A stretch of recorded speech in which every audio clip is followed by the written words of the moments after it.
ಬಡಿದಾಟ. Honey trap ಪ್ರಕರಣದಲ್ಲಿ ಅಪ್ಪ ಮಗನ ಬಗ್ಗೆ ವ್ಯಂಗ್ಯ ಮಾತುಗಳು ಕೇಳಿ ಬರ್ತಾ ಇದೆ. ಅಂದ್ರೆ ರಾಜಣ್ಣ ಮತ್ತು ರಾಜೇಂದ್ರ ಕಾಲೆಳೆದ ಗುಬ್ಬಿ ಶಾಸಕರ ಬೆಂಬಲಿಗರು. ಇನ್ನು ರಾಜೇಂದ್ರ ವಿರುದ್ಧ ಸಾಮಾಜಿಕ ಜಾಲತಾಣದಲ್ಲಿ ಪೋಸ್ಟ್ಗಳನ್ನ ಕೂಡ ಹಾಕಲಾಗ್ತಾ ಇದೆ. ಗುಬ್ಬಿ ಶಾಸಕ ಎಸ್ಆರ್ ಶ್ರೀನಿವಾಸ್ ಬೆಂಬಲಿಗರು ಪೋಸ್ಟ್ಗಳನ್ನ ಹಂಚಿಕೊಳ್ತಾ ಇದ್ದಾರೆ. ರೆಡಿ ಹನಿ ಟ್ರ್ಯಾಪ್ ಕಹಾನಿ ಅಂತ ವ್ಯಂಗ್ಯ ಭರಿತವಾಗಿ ಪೋಸ್ಟ್ಗಳನ್ನ ಈಗ ಸಾಮಾಜಿಕ ಜಾಲತಾಣಗಳಲ್ಲಿ ಹರಿಬಿಡಲಾಗ್ತಾ ಇದೆ.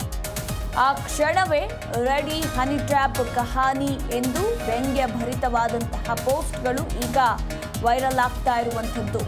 ಮಾಧ್ಯಮಗಳಿಗೆ ನೀಡಿರುವ ಹೇಳಿಕೆಗಳನ್ನು ಪೋಸ್ಟ್ ಮಾಡಿ ಶ್ರೀನಿವಾಸ್ ಬೆಂಬಲಿಗರು ಕಾಲೆಳೆದಿದ್ದಾರೆ. ಹಾಗಿದ್ರೆ ವಿಡಿಯೋ ಶೀಘ್ರದಲ್ಲೇ ತೆರೆಗೆ ಅಂತ ಟ್ಯಾಗ್ ಲೈನ್ ಅನ್ನ ನೀಡಿ ಟಾಂಗ್ ಅನ್ನ ಕೂಡ ನೀಡಲಾಗಿದೆ. ಹೀಗಾಗಿ ಜಿಲ್ಲೆಯಲ್ಲಿ ಮತ್ತಷ್ಟು ಬಣ ಬಡಿದಾಟ ಜೋರಾಗ್ತಾ ಇದೆ ಅಂತಾನೆ ಹೇಳಬಹುದು. DCM DK Shivakumar versus CM ಸಿದ್ದರಾಮಯ್ಯನವರ ಬಣ ಬಡಿದಾಟ ತಾರಕಕ್ಕೇರ್ತಾ ಇರುವಂಥದ್ದು. ಇತ್ತ ತುಮುಲ್ ಅಧ್ಯಕ್ಷೀಯ ಚುನಾವಣೆಯಲ್ಲಿ ಗುಬ್ಬಿ ಶಾಸಕ ಎಸ್ಆರ್ ಶ್ರೀನಿವಾಸ್ ಪತ್ನಿ ಭಾರತೀ ದೇವಿಗೆ ಕೈಕೊಟ್ಟ ಹಿನ್ನೆಲೆಯಲ್ಲಿ ಅವತ್ತಿನಿಂದ ಬಣ ಬಡಿದಾಟ ಅನ್ನೋದು ಶುರುವಾಗಿದೆ. ಇತ್ತ ಸಾಮಾಜಿಕ ಜಾಲತಾಣದಲ್ಲಿ ಸಚಿವ ರಾಜಣ್ಣ ಹಾಗೂ ಪುತ್ರ ಎಂಎಲ್ಸಿ ರಾಜೇಂದ್ರರ ವಿರುದ್ಧ ವಾಗ್ದಾಳಿಯನ್ನ ನಡೆಸ್ತಾ ಇದ್ದಾರೆ ಗುಬ್ಬಿ ಶಾಸಕರ ಬೆಂಬಲಿಗರು. ರಾಜಣ್ಣ ಹಾಗೂ ರಾಜೇಂದ್ರರ ಕಾಲೆಳಿತಾ ಇರುವ ಗುಬ್ಬಿ ಶಾಸಕರ ಬೆಂಬಲಿಗರು. ಇನ್ನು ರಾಜೇಂದ್ರ ವಿರುದ್ಧ ಸಾಮಾಜಿಕ ಜಾಲತಾಣದಲ್ಲಿ ರೆಡಿ ಹನಿ ಟ್ರ್ಯಾಪ್ ಕಹಾನಿ ಅಂತ ವ್ಯಂಗ್ಯಭರಿತವಾಗಿ ಪೋಸ್ಟ್ಗಳನ್ನ ಹಾಕ್ತಿದ್ದಾರೆ.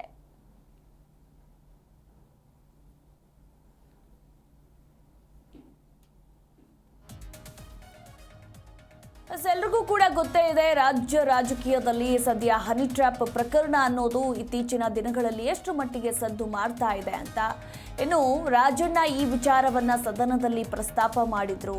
ಅದೇ ರೀತಿ ಅವರ ಮಗ ರಾಜೇಂದ್ರ ನನಗೂ ಕೂಡ ಆಗಿದೆ ಅನ್ನೋದ್ರ ಕುರಿತಾಗಿ ಮಾಧ್ಯಮಗಳ ಮುಂದೆ ಹೇಳಿಕೆಯನ್ನ ಕೊಟ್ಟಿದ್ರು. ಅದೇ ಹೇಳಿಕೆಯನ್ನ ಇಟ್ಟುಕೊಂಡು ಇದೀಗ ಗುಬ್ಬಿ ಶಾಸಕ ಬೆಂಬಲಿಗರು ರಾಜೇಂದ್ರ ವಿರುದ್ಧ ಸೋಷಿಯಲ್ ಮೀಡಿಯಾಗಳಲ್ಲಿ ವ್ಯಂಗ್ಯಭರಿತವಾದಂತಹ ಪೋಸ್ಟ್ಗಳನ್ನ ಹಾಕ್ತಾ ಇದ್ದಾರೆ. ಈ ಕುರಿತು ಇನ್ನು ಹೆಚ್ಚಿನ ಡೀಟೇಲ್ಸ್ ಕೊಡ್ತಾರೆ ನಮ್ಮ ಪ್ರತಿನಿಧಿ ಯೋಗೇಶ್. ಸದ್ಯ ರಾಜ್ಯ ರಾಜಕಾರಣದಲ್ಲಿ ಹನಿ ಟ್ರ್ಯಾಪ್ ವಿಚಾರ ಸಂಚಲನ ಮೂಡಿಸ್ತಾ ಇದ್ದು, ಇತ್ತ ತುಮಕೂರು ಜಿಲ್ಲೆಯಲ್ಲಿ ಇದೇ ಸಂದರ್ಭದಲ್ಲಿ ಬಣ ಬಡಿದಾಟ ಕೂಡ ಹೆಚ್ಚಾಗಿ ನಡೀತಾ ಇರುವಂತದ್ದು. ಈ ಬಗ್ಗೆ ಹೆಚ್ಚಿನ ಡೀಟೇಲ್ಸ್. ಇತ್ತೀಚಿನ ದಿನಗಳಲ್ಲಿ ತುಮಕೂರಿನಲ್ಲೂ ಕೂಡ ಬಣ ಬಡಿದಾಟ ಜೋರಾಗ್ತಾ ಇದೆ, ಅದು ಕಾಂಗ್ರೆಸ್ ಮೇಲೆ. ಗುಬ್ಬಿ ಶಾಸಕ ಶ್ರೀನಿವಾಸ್ ಮತ್ತೆ ಸಚಿವ ಕೆಎನ್ ರಾಜಣ್ಣ ಮತ್ತೆ ಪುತ್ರ ಎಂಎಲ್ಸಿ ರಾಜೇಂದ್ರ ವಿರುದ್ಧ ಪೋಸ್ಟ್ ಗಳನ್ನ ನಿರಂತರ ಹಾಕೋ ಪ್ರಕ್ರಿಯೆ ನಡೀತಾನೆ ಇದೆ. ಮೊನ್ನೆಷ್ಟೇ ಸಹಕಾರ ಸಚಿವ ರಾಜಣ್ಣನವರು ರಾಜೀನಾಮೆ ಕೊಡ್ತಾರಂತ ಪೋಸ್ಟ್ ಅನ್ನ ಮಾಡಿದ್ರು. ಇದಾದ ಬಳಿಕ ಈಗ ಹನಿ ಟ್ರ್ಯಾಪ್ ವಿಚಾರವಾಗಿ ಒಂದಷ್ಟು ವ್ಯಂಗ್ಯಭರಿತ ಪೋಸ್ಟ್ ಗಳನ್ನ ಹಾಕಿ ರಾಜಣ್ಣ ಮತ್ತೆ ರಾಜೇಂದ್ರ ಕಾಲೆಳೆಯುವ ಪ್ರಯತ್ನ ಮಾಡಿದೆ ಗುಬ್ಬಿ ಶಾಸಕರ ಬೆಂಬಲಿಗರು. ಆ ಪೋಸ್ಟ್ ಗಳ ಮೂಲಕ ಮತ್ತಷ್ಟು ವ್ಯಂಗ್ಯಭರಿತವಾಗಿ ಪೋಸ್ಟ್ ಮಾಡಿ ಈ ತರದ ಒಂದು ಬೆಳವಣಿಗೆ ಬಗ್ಗೆ ಸಾಕಷ್ಟು ಕಿಡಿಕಾರಿದ್ದಾರೆ. ಈ ಒಂದು ಫ್ಯಾನ್ಸ್ ಸಂಬಂಧಪಟ್ಟಂತೆ ಶ್ರೀನಿವಾಸ್ ಅವರು ಇಲ್ಲಿವರೆಗೆ ಅದು ಪ್ರತಿಕ್ರಿಯೆನ ಕೊಟ್ಟಿಲ್ಲ. ಆದ್ರೆ ಇದು ಕಳೆದ ಬಾರಿ ಕೂಡ ಇದು ನನ್ನ ಗಮನಕ್ಕೆ ಬಂದಿಲ್ಲ ಅಂತ ಹೇಳಿದ್ರು. ಹಿಂದೆ ಸಚಿವ ರಾಜಣ್ಣ ರಾಜೀನಾಮೆ ಕೊಡ್ತಾರೆ ಅನ್ನೋ ಪೋಸ್ಟ್ ವಿಚಾರವಾಗಿ ಮತ್ತೆ ಕೂಡ ಏನಾದ್ರು ಪ್ರತಿಕ್ರಿಯೆ ಕೊಡ್ತಾರ, ಅಥವಾ ಇದು ಸಚಿವರ ಶಾಸಕ ಶ್ರೀನಿವಾಸ್ ಅವರ ಗಮನಕ್ಕೆ ಬಂದಿದೆ, ಅಥವಾ ಅವರ ಅಳತಿಯಂತೆ ಏನಾದ್ರು ಅವರ ಫ್ಯಾನ್ಸ್ ಈ ತರ ಪೋಸ್ಟ್ ಮಾಡಿದಾರ ಅನ್ನೋದು ಗೊತ್ತಾಗ್ತಾರ. ಈ ಶಾಸಕ ಶ್ರೀನಿವಾಸ್ ಸಿಕ್ಕಿದ ನಂತರ ಇದಕ್ಕೆ ಎಷ್ಟು ಮಾಹಿತಿ ಸಿಗುತ್ತೆ. ಎಸ್, ಥ್ಯಾಂಕ್ ಯು ಯೋಗೇಶ್ ನಿಮ್ಮೆಲ್ಲ ಮಾಹಿತಿಗಾಗಿ.